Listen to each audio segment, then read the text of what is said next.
Secrets are like fires. They can warm your home or burn it to the ground.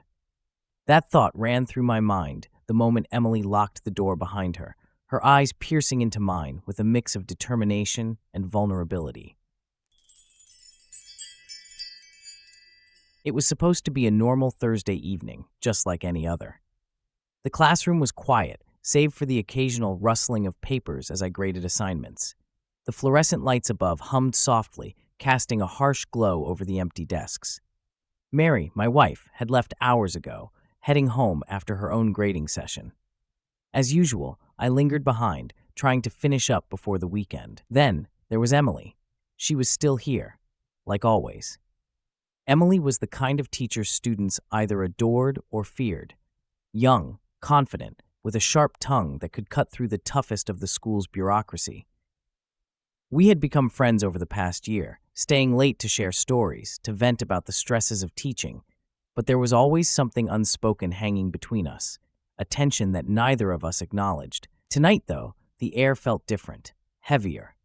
Emily sat at her desk, staring intently at a stack of papers, but I could see her glancing at me from the corner of her eye. I pretended not to notice, focusing instead on the red pen in my hand, the line-by-line critique I was scribbling onto a student's essay. But then she spoke, her voice startling in the silence. "Can we talk?" she asked, her voice steady, yet carrying a weight that made my chest tighten. I looked up, meeting her gaze. There was something there, something I hadn't seen before. It was almost as if she had been waiting for this moment for a long time. "Sure," I said, trying to keep my tone casual, though my pulse quickened. She rose from her desk and moved to the door, closing it softly before turning to face me. The click of the lock sounded louder than it should have, and I swallowed hard. She walked back and leaned against the edge of my desk, her arms crossed, her eyes fixed on me with an intensity that made me uneasy. "There's something I need to tell you," she began. Her voice was calm, but her eyes betrayed the storm brewing within her.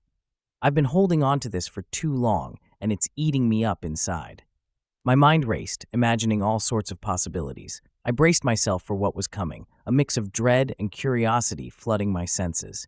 "What is it, Emily?" She took a deep breath, her gaze never wavering.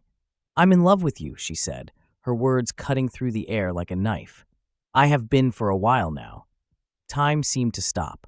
I stared at her, stunned, my heart pounding in my chest. I wanted to say something, anything, but the words stuck in my throat. I had felt an attraction to her, yes, but I had buried it, dismissed it as a fleeting temptation. Now, hearing her say it out loud, it was as if the walls I had built around those feelings came crashing down. "I know this is a lot," she continued, her voice softer now, a vulnerability creeping in. "But that's not all. There's something else you need to know." She paused, and for a moment, I feared what was coming next. "Your wife," she said slowly, "is hiding something from you, something that could ruin her." A cold chill ran down my spine. "What are you talking about?" I asked, my voice a mix of confusion and fear. Emily bit her lip, glancing away for a second before looking back at me. "I know this because I found out by accident. I have proof, something that would destroy her career if it got out." I couldn't breathe. My mind was reeling, trying to make sense of what she was saying. "Why are you telling me this?" She moved closer, her eyes searching mine. "Because I can't keep it inside anymore. I can't keep watching you live in the dark. And because I want you, all of you. I want you to be with me." There it was, the ultimatum. My mind screamed at the wrongness of it all. Emily was blackmailing me with my wife's secret, using it to pull me into her orbit. I should have been angry, furious even, but instead I felt a strange mixture of fear, excitement, and guilt. This was a line that once crossed could never be uncrossed. I stammered, struggling to find the right words. "Emily, this is wrong." She reached out, her fingers brushing against my hand, sending a jolt through me. "I know," she whispered, her voice trembling now, "but sometimes the wrong thing feels so right. I need you to understand that I can't go on pretending anymore." The room felt smaller, the air thick with the weight of her confession. I wanted to push her away, to run out of the room and pretend this conversation never happened. But her touch, her words, had ignited something in me, something dark and consuming. "What do you want from me?" I asked, my voice barely above a whisper. I want you to be with me, she said simply. But I won't force you. If you want to walk away, I won't stop you. But if you stay, she let the words hang in the air, a promise of something forbidden. I stood there, caught between two worlds, the life I had built with Mary and the dark, thrilling unknown that Emily was offering. My head was spinning, my heart caught in a vice of desire and betrayal. She leaned in closer, her lips inches from mine.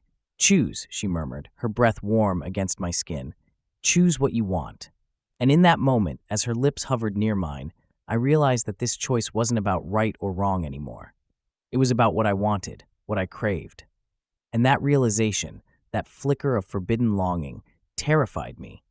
I closed my eyes, feeling the world around me dissolve into the silence of that room.